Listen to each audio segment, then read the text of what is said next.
বিন ড্রিলের নমনীয়তা এবং শক্তির মূল চাবিকাঠিটি এখানেই।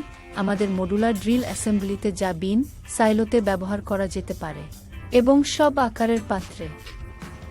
আপনার বিনের তলদেশে বা অন্য কোনো পরিচিত বাধায় ড্রিল না করে আপনার কাঙ্ক্ষিত ড্রিলিং গভীরতায় পৌঁছানোর জন্য প্রয়োজনীয় ড্রিল অংশগুলির সংখ্যা গণনা করে আমরা শুরু করব।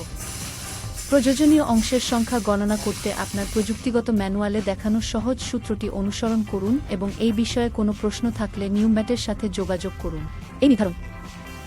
এই পর্যায়ে আমরা প্রয়োজনীয় অংশগুলি ধারক থেকে সরিয়ে অপারেটরের নাগালের মধ্যে রাখব।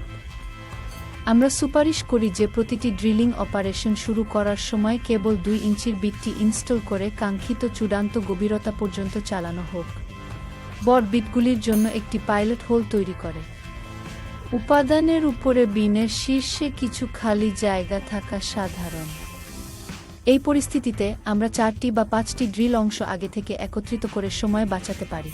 এর চেয়ে বেশি হলে অ্যাসেম্বলিটি নিরাপদে ইনস্টল করা খুব কঠিন হতে পারে। ড্রিল অংশগুলিকে একসাথে স্লাইড করুন, 2 ইঞ্চির গ্রেডে বোল্ট ও নাট দিয়ে শক্ত করুন।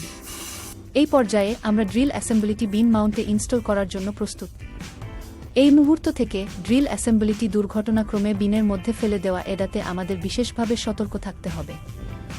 আপনার সরঞ্জাম বা বিনের গুরুতর ক্ষতি এড়াতে এই পদ্ধতিগুলির সময় মনোনিবেশ করুন এবং কোনো পিনিং, বোল্টিং বা ক্ল্যাম্পিং ত্রুটি যা ড্রিল অ্যাসেম্বলি পড়ে যাওয়ার কারণ হতে পারে তা পরীক্ষা করুন এবং দুবার পরীক্ষা করুন।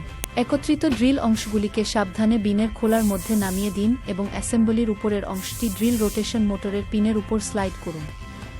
অ্যাসেম্বলিটি ঘোরান যতক্ষণ না গর্তগুলি সারিবদ্ধ হয়, তারপর এটিকে মোটরের সাথে সুরক্ষিত করতে ক্রস পিনটি প্রবেশ করান। লক্ষ্য করুন যে ড্রিল অ্যাসেম্বলি এবং বিন মাউন্টের মধ্যে এই নির্দিষ্ট সংযোগের অর্থ হল বিনের ভিতরে উপাদানের হঠাৎ স্থানচ্যুতি ঘটলে পুরো ইউনিটটি অপ্রত্যাশিতভাবে সরে যেতে পারে। বিশেষ করে যখন আপনি ড্রিলিং অপারেশন শুরু করেন তখন এটি মনে রাখবেন এবং সর্বদা নিজেকে এই কিকব্যাক জোন থেকে নিরাপদ দূরত্বে রাখুন।